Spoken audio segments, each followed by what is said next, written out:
Oi, turma. Vamos dar continuidade ao estudo do modernismo segunda fase. Agora estudaremos um pouquinho sobre a prosa, certo? Mais uma vez, lembrando que estas aulas são complementos para os estudos que vocês estão fazendo no módulo, ok? Mais à frente nós faremos correções de exercícios e estudaremos alguns livros específicos, detalhados nas aulas anteriores e que nós iremos detalhar nesta aula, ok? Recapitulando, o modernismo segunda fase, ele começa em 1930 e vai até 1945. Nesta fase nós vamos ter a poesia sendo representada, certo? E a prosa. O maior destaque, sem dúvida, para a prosa, ok? É tanto que o modernismo segunda fase ele vai trazer o romance de 30 como sendo o encabeçador desta etapa do modernismo. E principalmente os vestibulares e o Enem preferem abordar a temática mais voltada para o Nordeste brasileiro. Então, esta fase ela vai se debruçar sobre as questões que são estruturais do Nordeste brasileiro. Ok? Vamos aos nossos estudos. Bem, como características desta prosa, nós podemos já trabalhar a ideia, a divisão do romance em sendo aquele urbano e psicológico, ok? E o romance regionalista, que será chamado de romance regionalista de 30, certo? Esses são os dois eixos temáticos comuns quando estudamos a prosa. O romance urbano ele estará muito voltado à ideia do íntimo, ok? Do intimismo. São romances que vão falar ora da mulher, ora do homem, dos conflitos pessoais, né? Das questões trazidas pelo ser humano, né? Neste contexto urbano. São romances que vão falar da própria transformação da sociedade urbana. São romances que vão falar do desenvolvimentismo das cidades, ok? Do processo de desenvolvimento da nação, ok? No meio urbano. Enquanto que o romance de 30 é muito mais, digamos assim, voltado para a crítica da sociedade, a crítica da realidade, vai falar do sofrimento, da amargura, ok? Vai procurar denunciar o coronelismo, denunciar o governo de injustiças, ok? Vai trabalhar alguns ciclos econômicos, com destaque, por exemplo, ao ciclo da cana de açúcar, ok? O ciclo da pecuária, o ciclo do cacau, vai falar especialmente da seca, ok? E do êxodo rural, certo? Ótimo. E este romance de 30, ele vai sofrer uma grande influência do pensamento marxista, tá certo? E agora nós vamos detalhar um pouquinho desses eixos temáticos e dos romances. Bem, quando falamos de autores, destacamos Graciliano Ramos como sendo um nome inicial desta fase, e aqui eu trago algumas das suas principais obras, com destaque para Vidas Secas, obra que nós iremos analisar em um momento oportuno, em uma aula específica, ok? Algumas características que vocês podem enxergar nesses livros, certo? Alguns desses livros bastante vestibularizados, por exemplo, São Bernardo, ok? Vidas Secas e Memórias do Cárcere. UFBA, no passado, cobrou Memórias do Cárcere e São Bernardo. Densidade psicológica. O Graciliano Ramos ele vai trazer como uma das suas características, né, essa densidade psicológica, o conflito psicológico. Okay? Veja que são obras que vão retratar bastante a seca, bastante o conflito humano, ok? E vamos dizer assim, os confrontos psicológicos, ok? Entre questões que acabam sendo triviais, por exemplo, para o homem do meio urbano, mas que bastante significativas para um homem do meio rural que enfrentam os homens que enfrentam a seca, né, a falta de oportunidades, okay? Diariamente.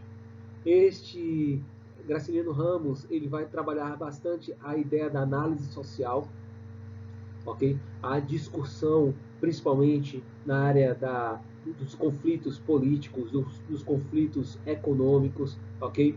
O latifúndio, ele vai discutir muito essa ideia da exploração do homem nordestino por um outro homem, o latifundiário, o coronel daquela terra, daquela região, ok? O coronel que é o símbolo político de uma república antiga, ok? Que lembrem que a gente falou da era Vargas, né? Da transformação a partir da revolta de 30, né? O fim da República Velha, mas a República Velha ela ainda existe, né? Ela está, digamos assim, no interior do Brasil, promovendo a velha República, a República dos Coronéis, tá certo? O Graciliano Ramos ele vai se destacar por ser um romancista, vai apresentar uma obra bastante enxuta, ou seja, as obras de Graciliano Ramos são, inclusive, em volume, apresentam uma quantidade de páginas pequenas, né? Apesar, claro, de serem obras de bastante teor crítico, né, de profundidade. Por exemplo, o livro Vidas Secas, os senhores podem ler facilmente em um final de semana, ok? Devido à quantidade enxuta de personagens que existem, capítulos, certo? Contudo, é uma obra de bastante profundidade. Nós iremos estudar em um momento oportuno, ok? Então, eu posso dizer que ele traz uma escrita seca, compacta, ok? As palavras parecem que são arquitetadas de forma a não deixar espaços. O próprio Graciliano Ramos ele vai se preocupar em trabalhar sem exageros, sem uma adjetivação que exagere o texto, né? É uma literatura mais substantivada, uma literatura mais seca, ok? Uma literatura mais voltada à ideia da objetividade.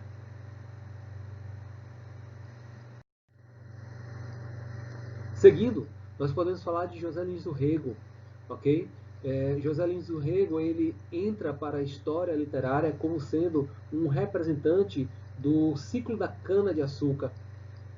Ele traz aqui como algumas das suas características a representação nas suas obras de um caráter mais memorialista, ok? Aqui, por exemplo, Menino de Engenho, ele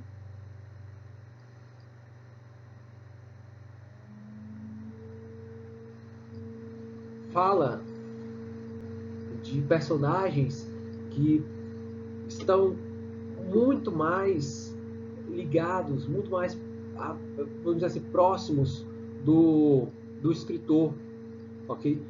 Dando a ideia de que esta obra tem um teor memorialista, como se aquelas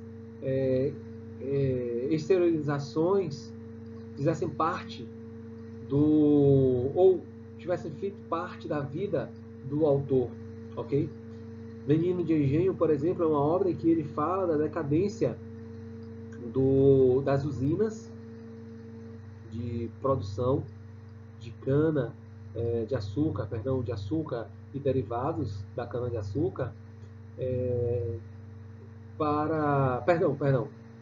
fala da decadência do engenho de cana-de-açúcar em detrimento das usinas, ok?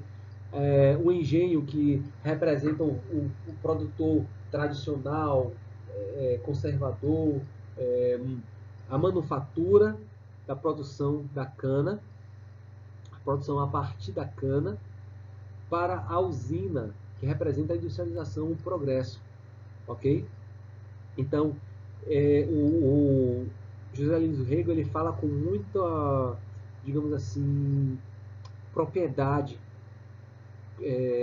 como se aquelas exteriorizações tivessem feito parte da sua infância, ok?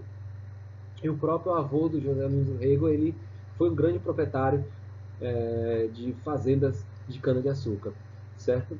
Então, ele vai trazer muito essa ideia da usina que vem substituir o engenho, ok? E com a usina, a industrialização também, vamos dizer assim, homens vão perdendo seu valor, ok? Aqueles homens que tinham dignidade na época áurea do engenho da cana-de-açúcar, vão perdendo a partir do momento em que tudo passa à industrialização, tudo passa para o processo de produção em grande escala, em larga escala, ok? Como se essa figura humana passasse a fazer parte de um coletivo que não consegue identificá-lo, certo? E eles passam a ser apenas mais um no meio de um todo. Okay? Então, esse apelo feito pelo José Lins do Rego, caráter memorialista, vai ser muito comum nas suas obras. Bem, trazendo aqui, nós temos uma autora, Raquel de Queiroz. Okay? Raquel de Queiroz, ela faz parte desse grupo de autores com um teor mais intimista, ok? Mas também com uma preocupação voltada à retratação da miséria, da seca, das desigualdades, ok? Ela vai mesclar, por exemplo, o 15 é uma obra regionalista, As Três Marias é uma obra com teor intimista, certo? Características da Raquel de Queiroz, algumas características, a representação da seca, retratação da seca nas suas obras, ok? Das consequências da seca, do êxodo rural. O 15 mesmo o 15 traz, né, a discussão sobre o êxodo rural, a miséria, a tendência regionalista, o teor político partidário, ok? Esses autores trouxeram em suas obras grande valor político, grande valor social.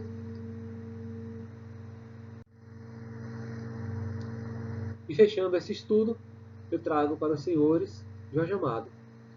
Aqui uma relação, uma lista mais extensa de obras, mas que não ficam limitadas, né? E destaque para Capitães da Areia, será a obra que nós iremos analisar em um momento oportuno. Okay? O Jorge Amado, ele traz temáticas diversas. Por exemplo, nós podemos falar aqui, ó, Gabriela Cravo Canela, nós temos aqui o ciclo do cacau, enquanto que Capitães da Areia é retratado na cidade de Salvador. Aqui nós estamos falando aqui é um romance proletário.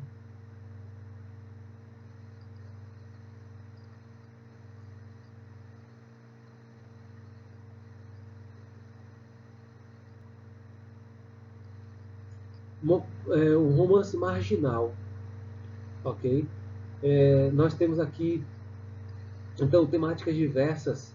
Nós temos o Jorge Amado que fala sobre os festejos da Bahia, fala da região próspera do sul da Bahia, né?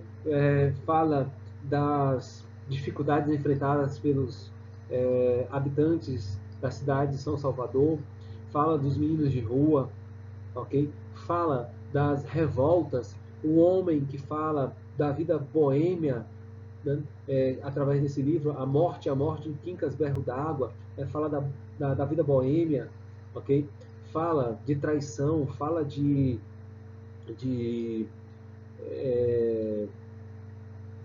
diversas formas de adultérios, ok? Um Jorge Amado que fala também de política, um Jorge Amado bastante politizado, ok? Então, nós temos aqui, ó, o romance proletário, nós temos o ciclo do cacau, nós temos a ideia da opressão, a discussão sobre os personagens que representam figuras oprimidas pelos grupos de poder, ok? Fala dos costumes e festas populares, tá certo? Um Jorge Amado que, no nosso contexto, ele vai, de forma emblemática, levar o nome da Bahia e o nome do Brasil para o mundo, ok? E vai representar perfeitamente um homem brasileiro, um homem baiano, né, no cenário mundial, ok? Fechamos aqui a apresentação desses autores, fechamos aqui a apresentação, mais uma vez, do modernismo segunda fase, e eu deixo para os senhores apenas, mais uma vez, a referência. Aqui é uma aula para direcionarmos um pouco nossos estudos, né, nesse momento em que estamos isolados, estamos distantes, certo? Claro que essas aulas não substituem o estudo do livro, a pesquisa, ok? Muitos destes livros têm sua reprodução no cinema brasileiro, tá bom? Vocês, principalmente aqui os Jorge Amado, vocês encontram bastante. O próprio 15, Raquel de Queiroz também tem uma representação, uma reprodução cinematográfica. Vocês fiquem à vontade para lerem as obras, os resumos, assistirem os filmes, ok? Em um outro momento nós iremos conversar um pouquinho mais. Até mais e tenham uma boa semana.